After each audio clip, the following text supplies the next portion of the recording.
दिक्कत यह है कि जब तक हमारी चेतना निम्न स्तर पे है तब तक हम अपने आप को सबसे भिन्न मानते हैं, पृथक, मैं, अहम का भाव। ये ईगोइज्म जो है ये बच्चों में बहुत ज्यादा होता है, बाद में धीरे धीरे धीरे धीरे कम होता है, लेकिन तब भी रहता है। और ईगोइज्म का मतलब है कि दुनिया में जो कुछ भी हो उसको इस रूप में देखना कि मेरे लिए फायदेमंद है, नुकसानदेह है।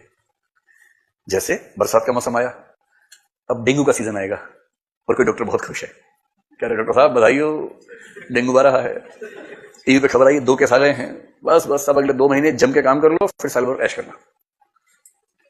अगर किसी डॉक्टर को डेंगू होने के नाम से खुशी होने लगे तो इसका मतलब है कि अपना स्वार्थ इतना हावी हो चुका है कि उसे इस बात से फर्क नहीं पड़ता कि उसके स्वार्थ के लिए कितने लोगों की जिंदगी खतरे में पड़ गई।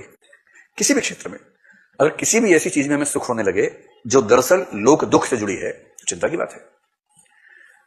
और जब तक व्यक्ति ऐसा रहता है, बात केवल डॉक्टर्स की नहीं है, हर प्रोफेशन में ऐसा हो सकता है, हर प्रोफेशन में। जैसे कोई वकील है जो शादी करवाना और तलाक करवाने का काम करता है, ये वाला केस देखता है और उसने रिपोर्ट पढ़ी कि भारत में तलाक की दर 20% बढ़ी पिछले 1 साल में।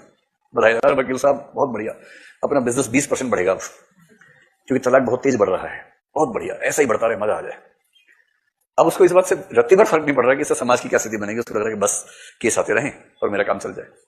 किसी भी व्यवसाय में, किसी भी जीवन में, जैसे विद्यार्थी जीवन में ही आपको कंपटीशन एक व्यक्ति से है, एग्जाम के 1 दिन पहले उसका एक्सीडेंट हो गया, अगर भगवान ही चाहता है कि मैं टॉप करूं, ठीक ही हुआ, अगले साल देगा एग्जाम। अगर मन में ऐसे भाव आने लग जाते हैं, या जिससे आपको कंपटीशन है उसकी मौत होगी, बाई चांस मौत हो गई, और आपके मन में अगर खुशी का भाव आ गया इस बात को लेकर, 1 सेकंड के लिए भी अगर आ गया, तो शुक्ल जी उसी और संकेत कर रहे हैं कि इस संघर्ष में हम लोग खुद को दुनिया से अलग समझते हैं, एकदम पृथक अनुभूति कि मैं हूं, और इस पूरी दुनिया की हर घटना की व्याख्या मैं इस हिसाब से करूंगा कि मेरे फायदे में है या मेरे नुकसान में है। ये जो है ये क्षुद्र स्थिति है, बद्धावस्था है, बंधन की अवस्था है। लेकिन जब व्यक्ति इन चीजों से मुक्त हो जाता है, मैं के भाव से मुक्त होकर यह महसूस करने लगता है कि इस संपूर्ण जगत के अनंत हिस्सों में एक हिस्सा मैं भी हूं, कोई पृथक सत्ता नहीं है, संसार के एक अंश के रूप में मैं हूं, तब उसके मन में यह स्वार्थ भावना खत्म होने लगती है और अपने स्वार्थ से इस तरह की मुक्ति, इसको बोलते हैं मुक्तावस्था, मुक्त हो जाना। तो मुक्ति दरअसल किस चीज से मुक्ति है? अपने स्वार्थ से, अपने संकुचित क्षुद्र हितों से मुक्ति है, उसको बोलते हैं मुक्तावस्था। आत्मा की मुक्तावस्था को कहते हैं मोक्ष।